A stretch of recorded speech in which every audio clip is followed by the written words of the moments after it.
Clean my shoes, servant.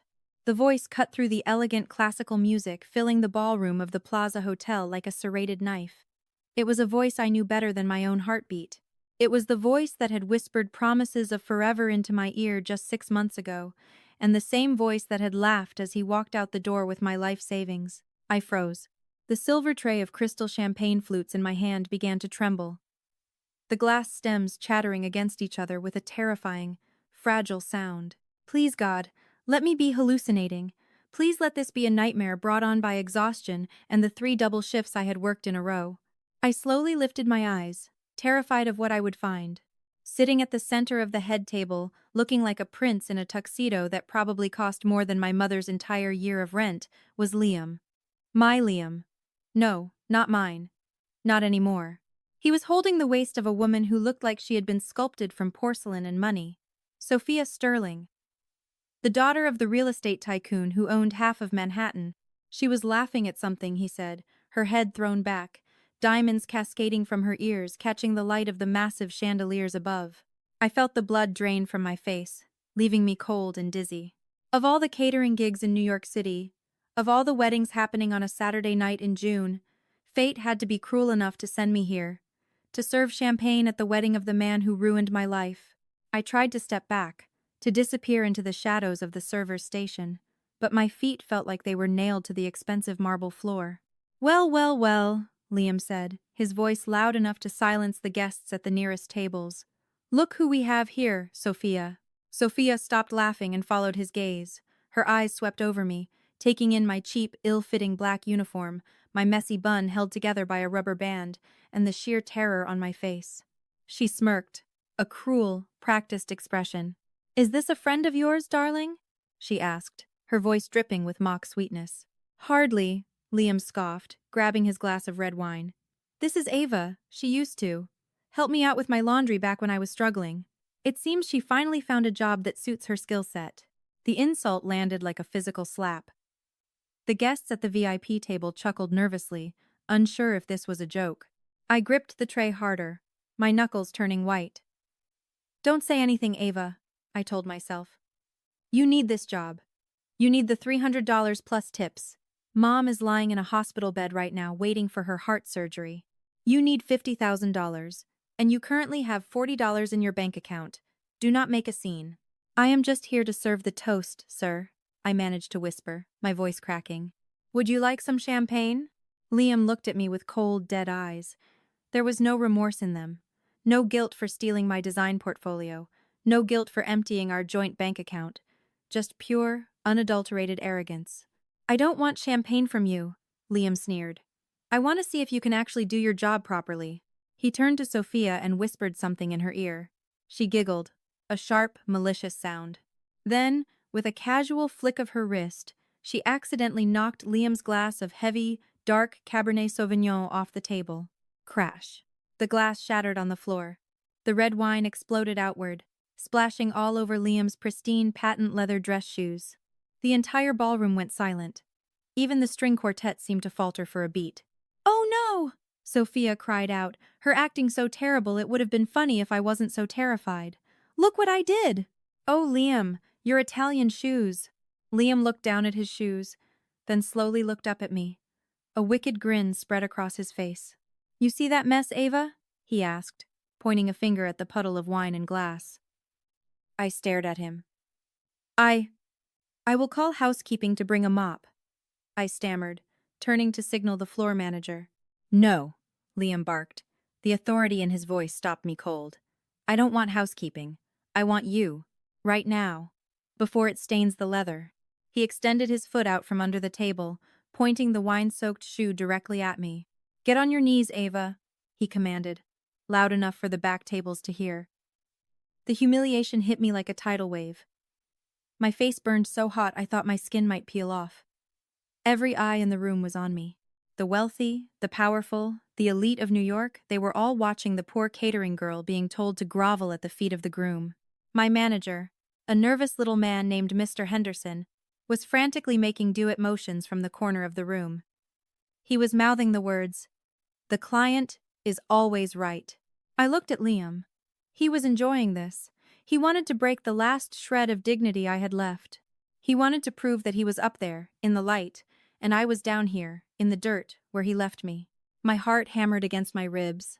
If I walked away, I kept my pride. But I lost the job. I would be blacklisted from the agency. And my mother would not get her surgery. If I knelt, I saved my paycheck. But I lost myself. The room was spinning. The smell of the spilled wine was suffocating, thick and metallic like blood. Well? Liam taunted, tapping his foot impatiently. We are waiting. Or do you want me to call security and have you thrown out for incompetence? I stood there, the tray of champagne feeling like it weighed 1,000 pounds. The silence stretched on, agonizing second by agonizing second. My friends, my heart is pounding just retelling this story.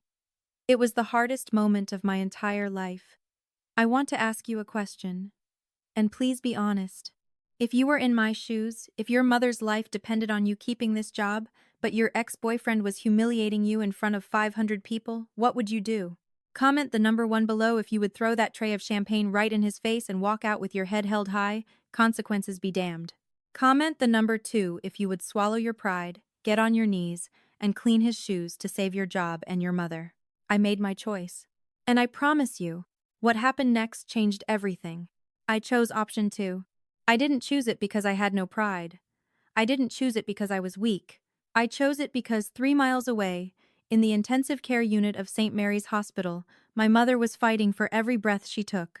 Her heart valve was failing, and without the surgery that cost $50,000, the doctors said she wouldn't make it to Christmas. I had $40.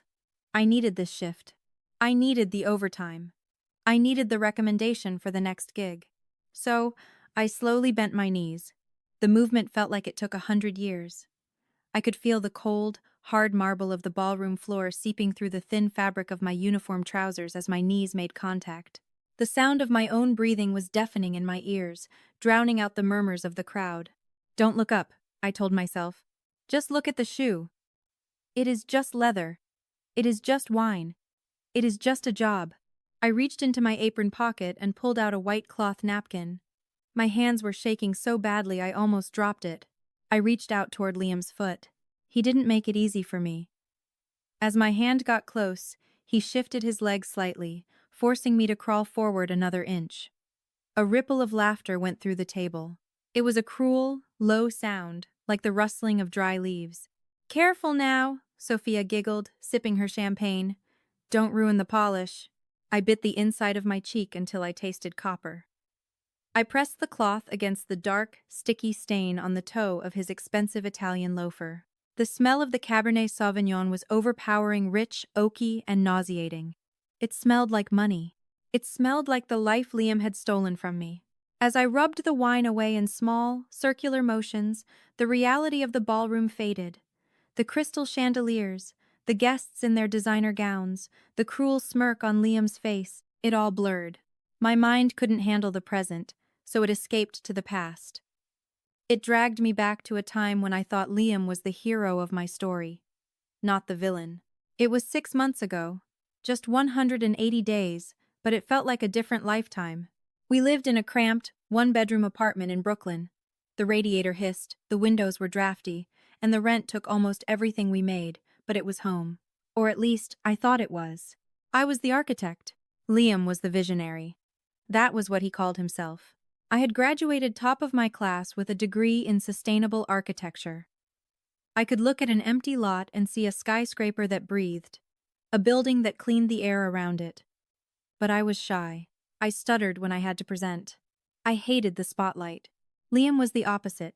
He had dropped out of business school, but he had a smile that could sell ice to a polar bear.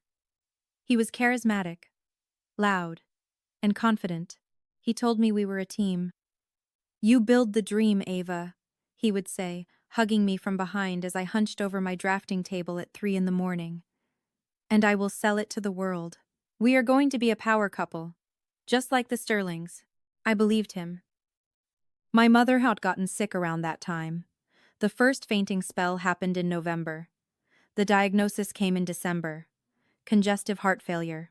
She needed a specialized valve replacement, and insurance wouldn't cover the specific specialist she needed. I wanted to take a second job at a diner to save up. But Liam stopped me. "No, babe," he had said, holding my face in his hands. "You need to focus. The Green City Project. That is our ticket. Once we win the Sterling grant, we get $100,000 cash and a contract with Sterling Development. That will pay for your mom's surgery and get us out of this dump.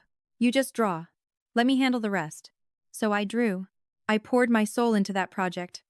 I called it the Emerald Skyline. It wasn't just a building. It was a vertical ecosystem.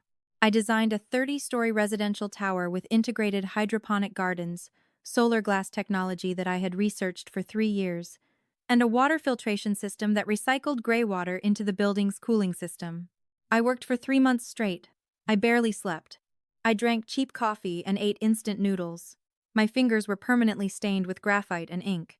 I remember the night I finished it. It was a Tuesday in January. It was snowing outside. I printed the final blueprints on the large format plotter I had borrowed from my old university professor. The rendering was beautiful. It was the best work I had ever done. Liam looked at it, and his eyes lit up. Not with pride, but with greed. "Explain it to me," he said. "Walk me through every detail. If I am going to pitch this to William Sterling, I need to sound like I know what I am talking about." So I taught him. I spent 2 weeks coaching him. I taught him what photovoltaic glazing meant. I taught him the structural integrity of the bamboo steel hybrid frame. I wrote his speech for him. I made him flashcards. I practiced his intonation. "Why can't I just go with you?" I asked him one night, 2 days before the pitch. "Ava, honey." He sighed, looking at me like I was a child. "You know you freeze up. Sterling is a shark. If you stutter, he will eat you alive. Let me go. I am doing this for us, for your mom." I trusted him. I handed him the USB drive with the digital files. I handed him the physical portfolio. I even ironed his best shirt, the same blue shirt he was wearing in the photo on the wedding program I had seen in the lobby. The day of the presentation, I stayed home to take care of my mom. She was having a bad day, breathless and pale. I held her hand and told her, "Don't worry, Mom." Around 4 in the afternoon, I got a text from Liam. "It went great. Sterling loved it. Going out for drinks to celebrate with the team. Don't wait up." I was ecstatic. I cried happy tears. I made Mom a special dinner to celebrate. I waited for him to come home. Midnight came, then 1 in the morning, then 3. I called him. Straight to voicemail. I texted him. No reply. By 6 in the morning, panic set in. I thought he had been in an accident. I thought he was hurt. I took a taxi to our apartment, leaving Mom with a neighbor. When I opened the door, the silence hit me first. It was too quiet. The closet door was open. His clothes were gone. His shoes were gone. The PlayStation was gone. My stomach dropped. I ran to the desk where I kept my laptop. It was there, but my external hard drive, the backup of all my work, was gone. I scrambled for my phone and opened our banking app. We had a joint savings account. I had been putting every spare cent into it for 5 years. It had $12,000 in it. It wasn't enough for the surgery yet, but it was our safety net. I logged in. Balance. $0. My breath hitched. I clicked on the transaction history. A single withdrawal made.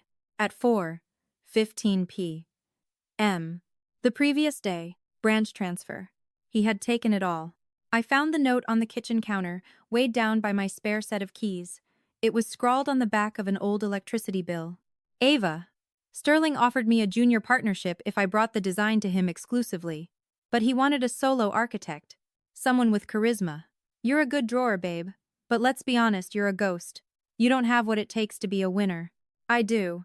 I'm taking the money as a consulting fee for selling the idea.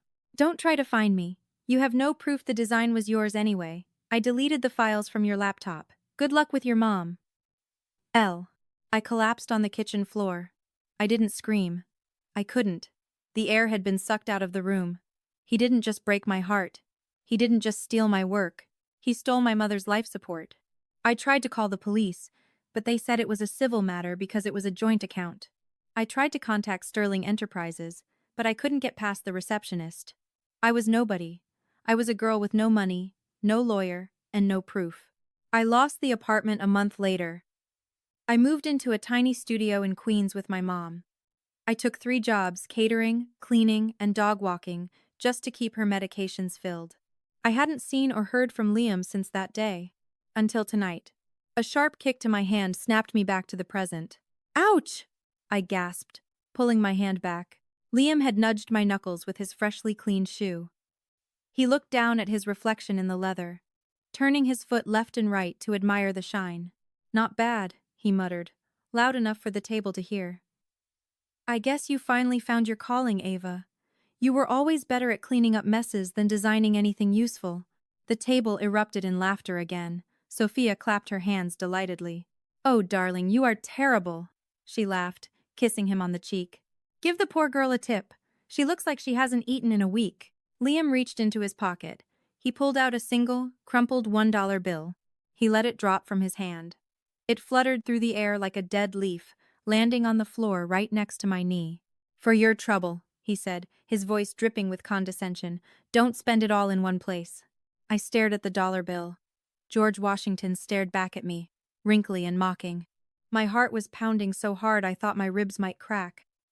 The shame was a physical weight, pressing down on my shoulders, trying to crush me into the floorboards. Pick it up, a voice in my head whispered. It's $1. You need every dollar. No, another voice screamed. Leave it! Stand up! Throw the wine in his face. But then I saw the image of my mother's face in the hospital bed, pale and hooked up to monitors. I swallowed the scream that was building in my throat. I reached out, my fingers trembling, and picked up the dollar bill. I put it in my apron pocket. Slowly, painfully, I stood up. My knees cracked, my legs felt weak. I smoothed down my apron, keeping my eyes lowered. I didn't want him to see the tears that were threatening to spill over. I wouldn't give him that satisfaction. Will there be anything else, sir? I asked, my voice hollow and robotic. Liam looked disappointed. He wanted me to cry. He wanted me to scream. He wanted a scene that would prove I was the crazy ex-girlfriend he had probably painted me out to be. My silence was the only shield I had left. Get out of my sight, he waved his hand dismissively. Go fetch another bottle, and try not to drop this one. My father-in-law is paying a fortune for this service. I turned around. I could feel his eyes boring into my back. I could feel Sofia's gaze. I could feel the judgment of the entire room. I walked toward the service station, my head down, focusing on putting one foot in front of the other. Just breathe, I told myself. Just breathe. You survived the eviction. You survived the hunger. You can survive this. As I passed the head table to exit toward the kitchen, I had to walk by the bride's side. Sofia was busy showing off her hand to a guest, flashing her jewelry under the lights. It's stunning, isn't it? She was saying. Liam said it's a family heirloom. From his grandmother. Vintage jade. I froze mid-step. The word stopped me dead in my tracks. Vintage jade. I turned my head slowly, my eyes locking onto Sofia's left hand. She was holding a champagne flute, her fingers splayed out. There, on her ring finger, sitting next to a massive diamond engagement ring, was a band of gold set with a square-cut, deep green jade stone. My breath hitched in my throat. I knew that ring. I knew every scratch on the gold band. I knew the way the jade stone had a tiny, milky cloud in the bottom left corner, shaped like a crescent moon. It wasn't a Sterling family heirloom. It was my grandmother's ring. It was the ring my grandmother, Nana Rose, had smuggled out of her country during the war. It was the ring she had worn every day until she died.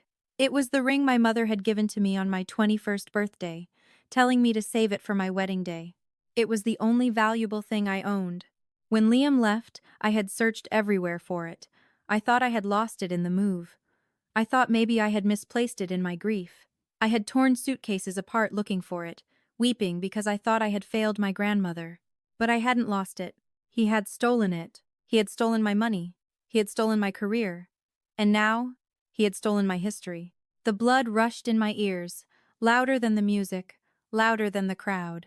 The numbness that had protected me for the last 10 minutes evaporated. In its place, a red-hot, blinding rage began to boil. I wasn't just a server anymore. I wasn't just a victim. I was a woman who was looking at a thief, wearing her family's soul on her finger. I took a step closer to Sofia. I didn't care about the manager. I didn't care about the job. I didn't care about the scene.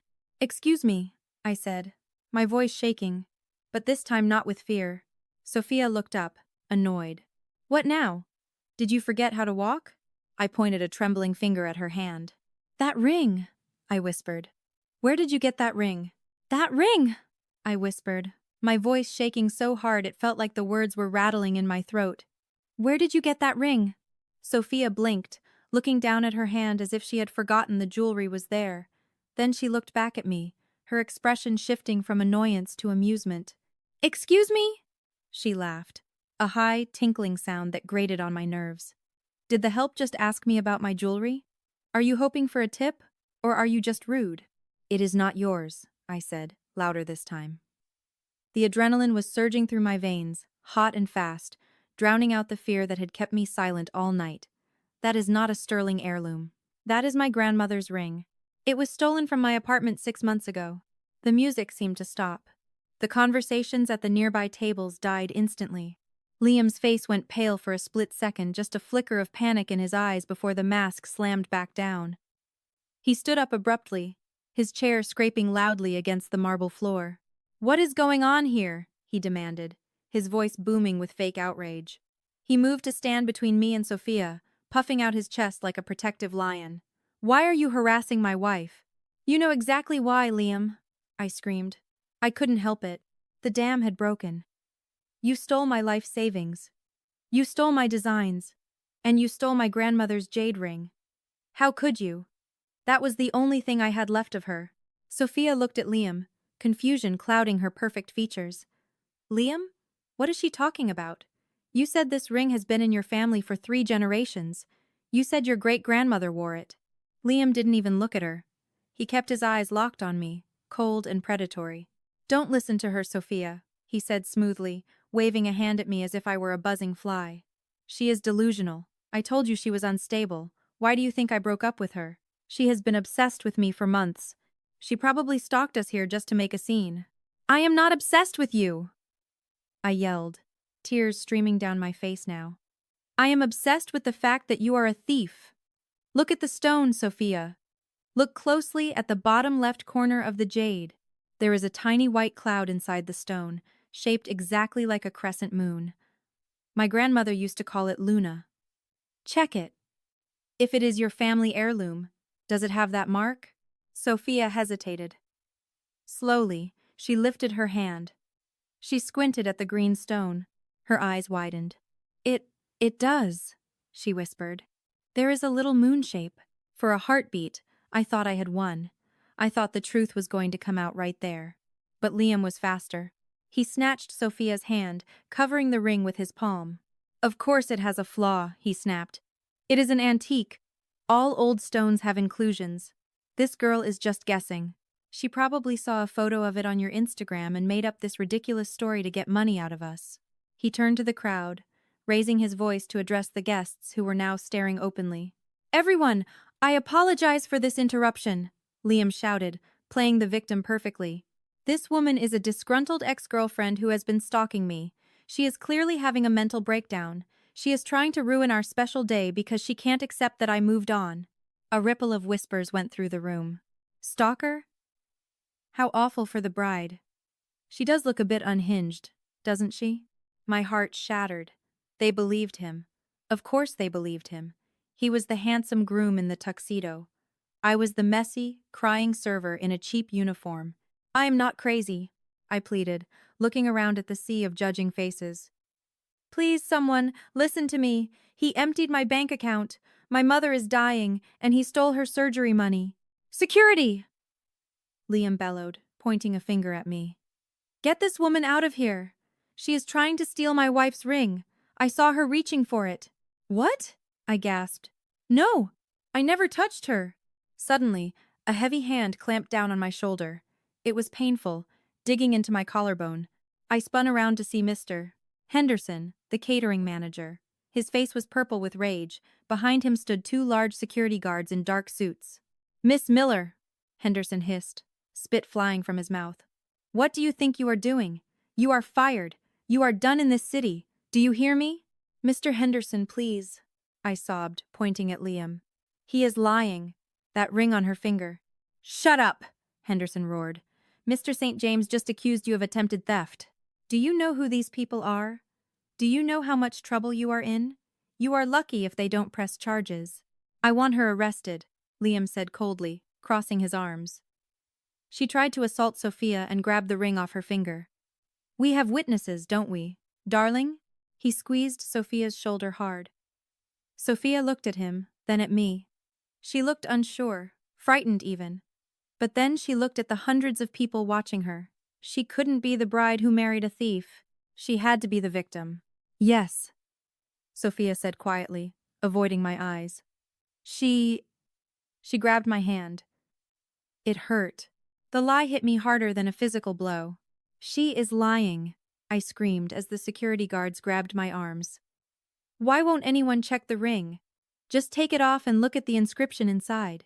It says, Rose 1945. Just look. Get her out of here, Henderson ordered. And call the police. We are holding her for attempted robbery. The guards dragged me backward. My heels skidded on the marble floor. I fought against them, kicking and screaming, desperate to be heard. Check the ring, please, just check the ring. But nobody moved. The guests just watched, sipping their wine, relieved that the disturbance was being removed so they could go back to their party. Liam stood there, adjusting his cufflinks, a smug smile playing on his lips.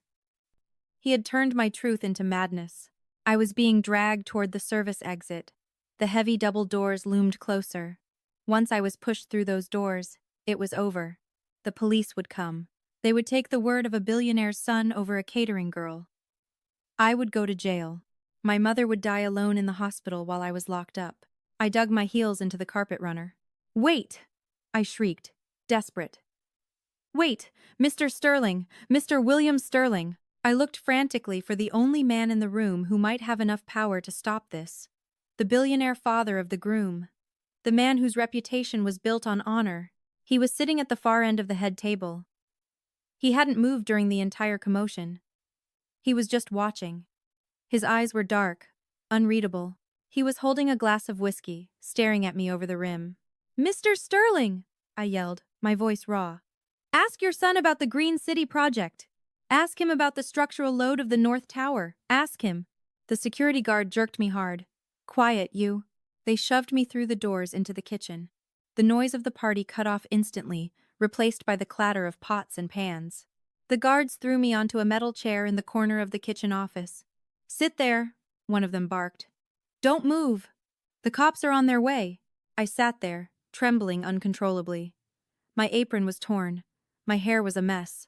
I had never felt so small, so powerless, so utterly defeated. I looked at the clock on the wall. It was 9:30. The police would be here in 10 minutes. If I stayed silent, I went to jail. If I ran, I was a fugitive. But then, the kitchen door swung open again. It wasn't the police. It was Liam. He walked in alone, closing the door behind him. He looked at the guards. Give us a minute. I want to talk to her before the police take her away. Maybe I can convince her to return the other things she stole. The guards nodded respectfully and stepped outside. Liam turned to me. The smile dropped from his face. He looked at me with pure venom. You really don't know when to quit, do you, Ava? He hissed, walking closer until he was looming over me. You almost ruined everything out there. Give me the ring, I spat, glaring up at him. And give me back my mother's money. Liam laughed, a dry, humorless sound. The money is gone, babe. Spent it on the engagement party. And the ring? Sofia loves it. It fits her better than it ever would have fit your rough working-class hands. He leaned in close, his cologne suffocating me. Here is the deal, he whispered. You are going to walk out that back door right now. You are going to disappear. You are never going to speak my name, or Sofia's name, or the Sterling name ever again.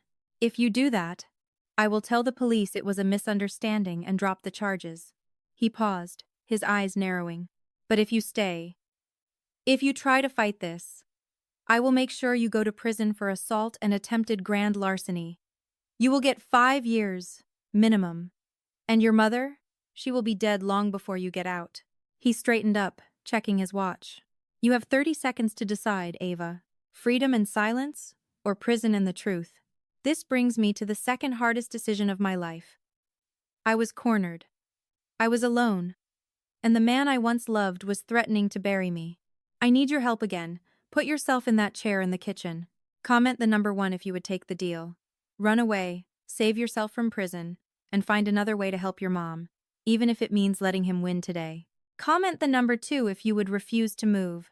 Stay in that chair, face the police, and pray that anyone will eventually find the truth, even if it means risking years in jail. Liam is counting down. 10 seconds left. What is your move? I am not going anywhere. The words left my mouth before I even realized I had made the decision. It was option 2. It was the harder road. It was the dangerous road. But looking at Liam's smug, polished face, I realized something. If I walked out that back door now, I wasn't just losing the money or the ring. I was losing the truth. I would spend the rest of my life knowing I ran away when I should have stood my ground. Liam blinked, his arrogance faltering for a second. Excuse me? I said no, I stated, my voice trembling but my chin held high. I would rather sit in a jail cell with my dignity than walk away and let you win. Liam's face twisted into an ugly snarl. He took a step forward, raising his hand as if to grab me, but the kitchen door swung open behind him. Mr. Henderson, the manager, bustled in, sweating profusely. Mr. St. James? The police are 5 minutes out, Henderson panted. But your father is asking for you. Liam straightened his jacket, composing himself instantly. Tell him I am handling a security issue. I will be out in a moment to give the keynote speech. He knows, Henderson stammered, wringing his hands. Mr. Sterling. He specifically asked for everyone to be present for the speech, including her.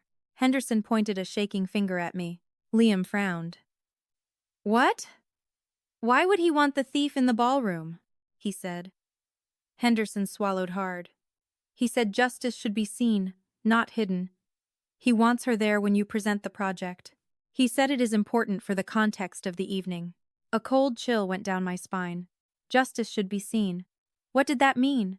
Was Mr. Sterling planning to publicly humiliate me before sending me to prison? Was he going to use me as an example of what happens when the help crosses the line? Liam, however, smiled. It was a terrifying, shark-like grin. Perfect, Liam said, smoothing his hair. He wants to make an example of her. He wants to show everyone that nobody messes with the Sterling family. Fine. Drag her back out. Liam turned to me, his eyes gleaming with malice. You wanted to stay, Ava? Congratulations. You get to watch me become a legend. And then, you get to watch me send you to prison. The guards flanked me, gripping my arms tight enough to bruise, as they marched me back into the ballroom. They didn't take me to the center. They shoved me into the shadows at the very back of the room, near the heavy velvet curtains, right next to the kitchen entrance. I felt like a ghost at my own funeral. The atmosphere in the room had changed. The lights were dimmed. A massive projection screen had been lowered from the ceiling behind the head table. A single spotlight cut through the darkness, illuminating the podium where Liam stood. He looked every inch, the golden boy. Handsome, charismatic, powerful. He gripped the sides of the podium, looking out at the 500 guests like a king surveying his kingdom. Ladies and gentlemen, Liam began, his voice smooth as silk, thank you for being here tonight. Today isn't just about celebrating my marriage to the beautiful Sofia. It is about the future of our family, and the future of this great city. He paused for effect. The room was silent. Everyone was captivated.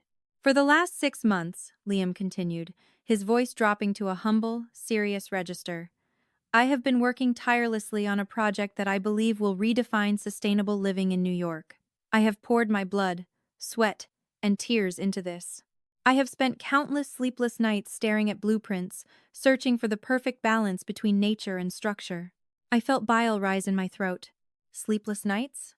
The only thing Liam had spent nights doing was playing video games while I worked at the drafting table until my eyes burned. My father, William Sterling, challenged me to prove I was ready to lead, Liam said, gesturing to where his father sat in the darkness. He asked for a vision. So, tonight, I give you. The Green City. He clicked a remote in his hand. The massive screen behind him lit up. I gasped. The sound was ripped from my lungs. There, projected in high definition, 10 feet tall, was my soul.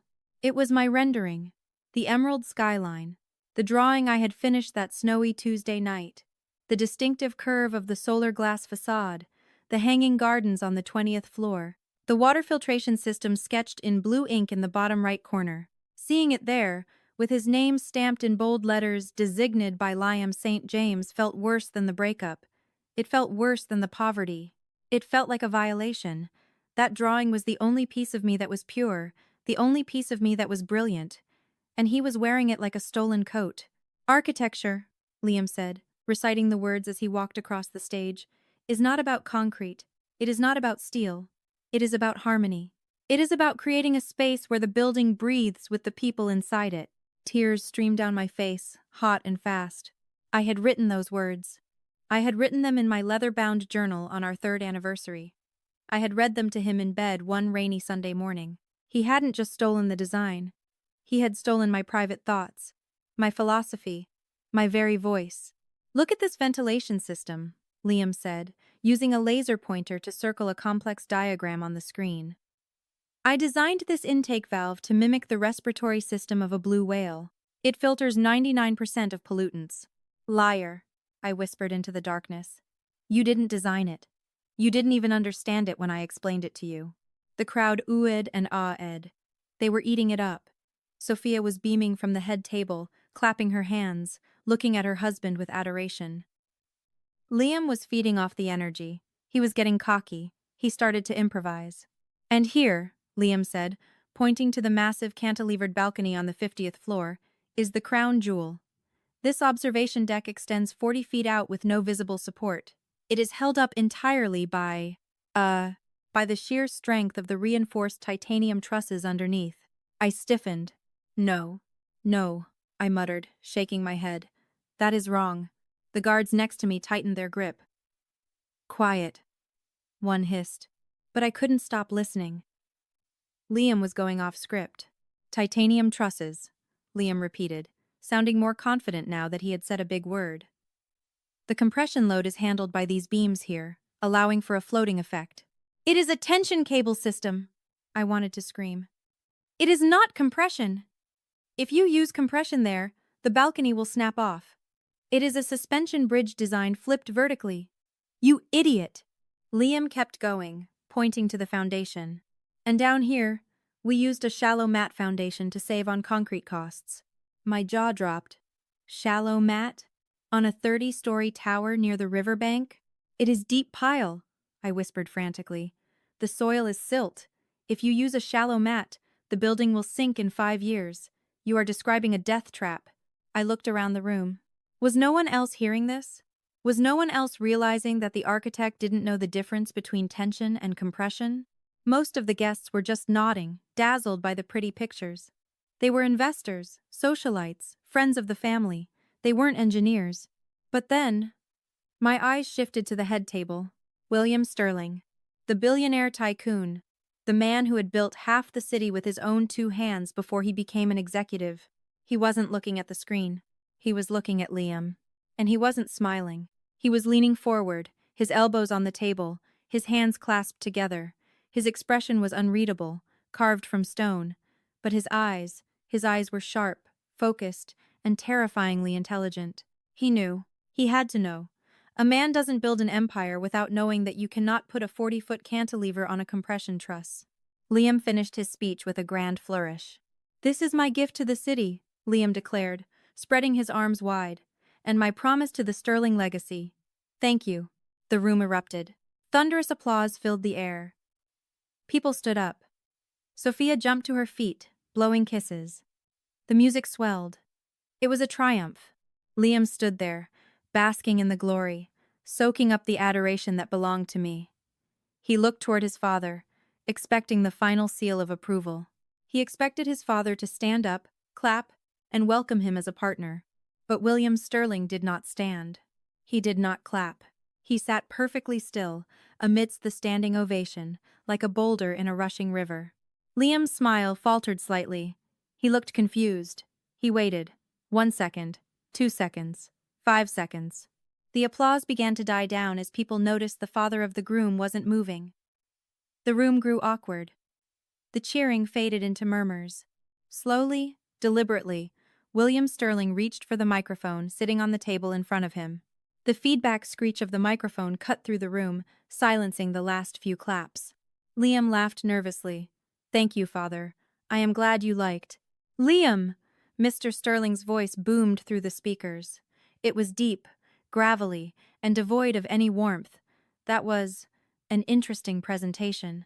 "Thank you, sir," Liam said, sweating slightly under the spotlight. "However, Mr. Sterling continued, standing up slowly. He picked up a folder from the table.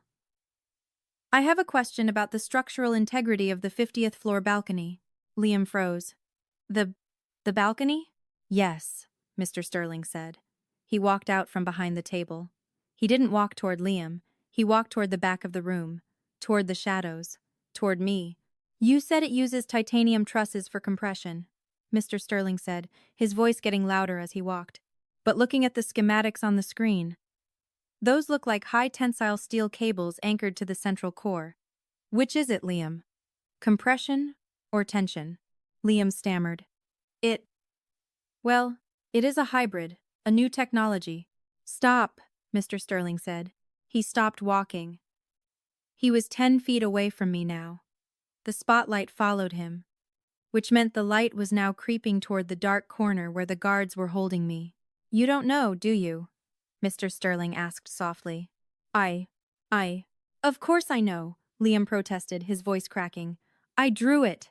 "No," Mr. Sterling said. He turned his back on his son. He looked straight at me. "You didn't." Mr. Sterling pointed the microphone at me. "Let her go," he ordered the guards. The guards dropped my arms instantly, stepping back as if I were radioactive. "Young lady," Mr. Sterling said, his voice echoing in the silent ballroom. "You were muttering something back here during the speech. Something about tension cables and deep pile foundations. Would you care to step into the light and explain to my son why his building is going to collapse?" The silence in the ballroom was absolute. 500 people were holding their breath, their eyes darting between the billionaire father, the panicked groom, and me, the girl in the stained uniform standing in the shadows. "Well?" William Sterling asked, his voice echoing slightly. He held the microphone out toward me like a sword. "Compression or tension?" The guard stepped away from me, leaving me alone in the sudden glare of the spotlight. My heart should have been racing. My hands should have been shaking. But strangely, a calm washed over me. The moment Mr. Sterling asked about the structure, the fear evaporated. This was my language. This was my world. I wasn't a waitress anymore. I wasn't a victim. I was an architect. I stepped forward. My cheap black shoes made a soft tap-tap-tap on the marble floor as I walked toward the center of the room. I didn't look at the guests. I didn't look at Sofia. I looked straight at the screen, at the building I had birthed from my imagination. "It is a tension cable system, sir," I said, my voice clear and steady, projecting to the back of the room without a microphone. "It is modeled after the silk strands of a spider web. The entire balcony is suspended from the central core using high-tensile steel cables. If you used compression trusses like Liam suggested, the torque would shear the bolts within 6 months. The balcony would snap off and fall into the street below." A gasp rippled through the audience. Liam turned beet red. She is lying," he shouted, pointing a shaking finger at me. "She is just a waitress. She is trying to sabotage me. Security! Get her out of here! Quiet!" Mr. Sterling barked. He didn't even look at his son. He kept his eyes locked on me. "Go on, miss. What about the foundation? You mentioned a shallow mat? That would be catastrophic," I continued, walking closer to the stage. "The soil profile near the Hudson River is primarily silt and clay. A shallow mat foundation would cause differential settlement. The building would tilt like the Tower of Pisa within 5 years. The design calls for deep friction piles driven 100 feet into the bedrock. It is in the spec sheet on page 42. Subsection B." Liam looked like he was going to vomit. He was sweating profusely, his perfect hair now plastered to his forehead. She must have stolen my notes," Liam stammered, looking around frantically for support. "Sofia, tell him. She is the thief. She is crazy. Mr. Sterling turned slowly to face his son. The look of disappointment on his face was heavier than any physical blow. Liam, Mr. Sterling said quietly, if she is just a waitress who stole your notes, how does she know the page number of the spec sheet? How does she know the physics of the balcony better than you do? Because she is obsessed, Liam yelled, losing control. She memorized it. She is a stalker. I am the architect, I interrupted, my voice ringing out with a power I didn't know I possessed. I walked right up to the podium. Liam tried to block me, but Mr. Sterling stepped in between us. He handed me the laser pointer. Prove it, Mr. Sterling said simply. I took the pointer. My hand was steady. Liam erased my name from the title block, I said, turning to the screen. He deleted my files. He took my hard drive. He thought he had scrubbed every trace of me from this project. I clicked the remote, zooming in on the rendering of the lobby. But an artist always signs their work, I whispered. On the screen, the grand lobby of the Green City Tower appeared. It was a beautiful space, filled with vertical gardens and a massive, digital waterfall. In the center of the floor, I had designed a complex mosaic pattern using recycled glass. Zoom in on the floor mosaic, I instructed. Mr. Sterling leaned over the laptop and zoomed in until the pixels of the floor pattern filled the massive screen. It looks like abstract geometric shapes, I explained to the hushed crowd. But look at the dark blue tiles in the center. Follow the lines. I used the laser pointer to trace the pattern. Here, I said, tracing a sharp angle. And here. The red dot of the laser moved across the screen. A, I said. Then I moved the dot to the next set of tiles. M70U. The crowd murmured. It was undeniable. Woven intricately into the floor design of the lobby, hidden in plain sight, were the initials A. M. Ava Miller, I said, turning to face Liam. That is my name. Liam stared at the screen, his mouth hanging open. He had never noticed it. He had never looked closely enough at the details to see that I had branded the building with my own identity. No, Liam whispered, shaking his head. No, that is... Is it? Mr. Sterling asked, his voice ice cold. He walked over to the laptop and clicked a few keys. He pulled up the metadata of the file Liam had submitted. Funny thing about digital files, Liam, mister? Sterling said into the microphone. Even if you change the name, the creation history remains. I had my IT team check the source code while you were speaking. He projected a text box onto the screen. Original author, Ava Miller. Creation date, January 14th, 2026. Last modified by Liam St. James. The room exploded. It wasn't applause this time. It was a roar of shock and outrage. Chairs scraped as people stood up to get a better look. Sofia, standing at the head table, looked from the screen to Liam, her face twisted in horror. She looked down at the jade ring on her finger, the ring I had claimed was mine, and then back at the metadata on the screen proving I was the architect. The realization hit her like a freight train. You lied, Sofia whispered, her voice amplified by the silence that followed the roar. You lied about everything. Liam reached for her. Sofia, baby, listen to me. Slap. The sound of Sofia's hand connecting with Liam's face echoed through the ballroom like a gunshot. The sound of the slap seemed to hang in the air, vibrating against the crystal glasses. Liam stumbled back, clutching his cheek. He looked at Sofia with wide, panicked eyes. Sofia, baby, let me explain. It was a misunderstanding. A misunderstanding? Sofia hissed, her voice trembling with rage. You stole a woman's life work? You stole her grandmother's ring? And you gave it to me? She looked down at her hand as if the jade ring were burning her skin. With a violent tug, she pulled it off her finger. She didn't throw it at him. She turned around and walked straight toward me. The crowd parted for her like the Red Sea. Sofia stopped in front of me. Her eyes were filled with tears, but they were tears of shame, not sadness. She took my hand, my rough, working hand, and pressed the cold gold ring into my palm. I didn't know, she whispered, her voice choking. I swear to God, Ava, I didn't know. I thought he was a good man. I looked down at the ring. The little crescent moon cloud in the jade winked back at me. I believe you, I said softly. Sofia nodded, wiping her eyes. She turned back to the head table, grabbed the microphone, and looked at Liam. "The wedding is off," she announced, her voice echoing through the silent ballroom. "I don't marry thieves, and I certainly don't marry liars." She threw the microphone down. It hit the floor with a deafening thud. Liam looked like he was shrinking. "Dad?" he pleaded, turning to Mr. Sterling. "Dad, please.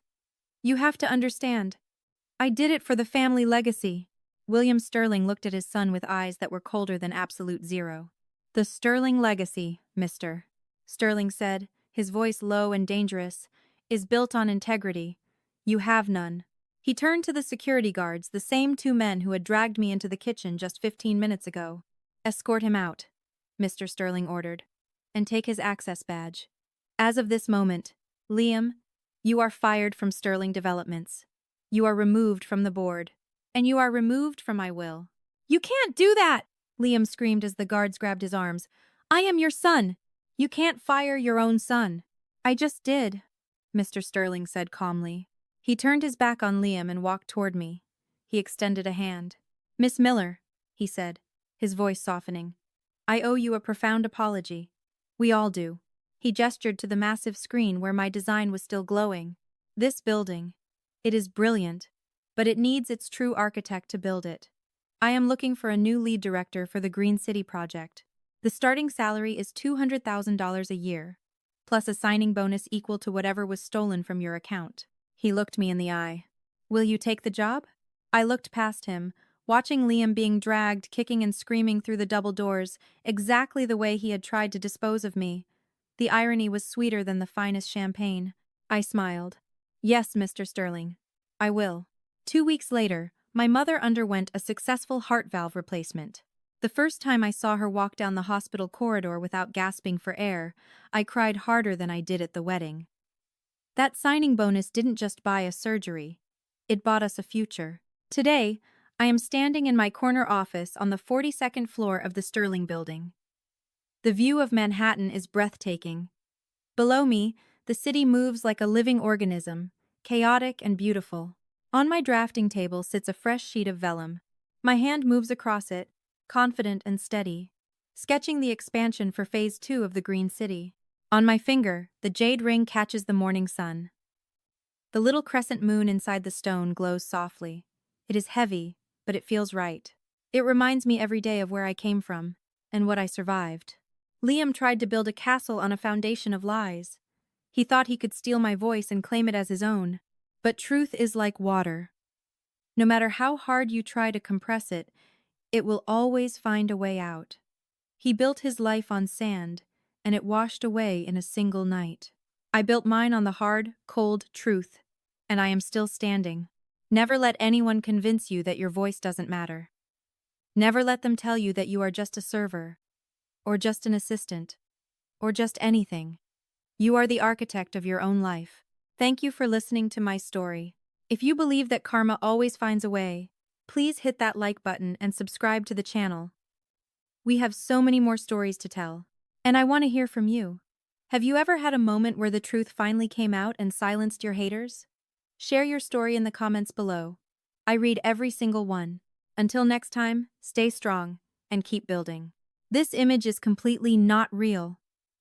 It is just a product of Photoshop and AI. Used to illustrate the content only. Don't believe in that, verify the information, and prove that this image is not real. The stories and images on this channel are inspired by real experiences and online communities like Reddit. For privacy and storytelling purposes, names, dates, and certain details have been changed or created using AI.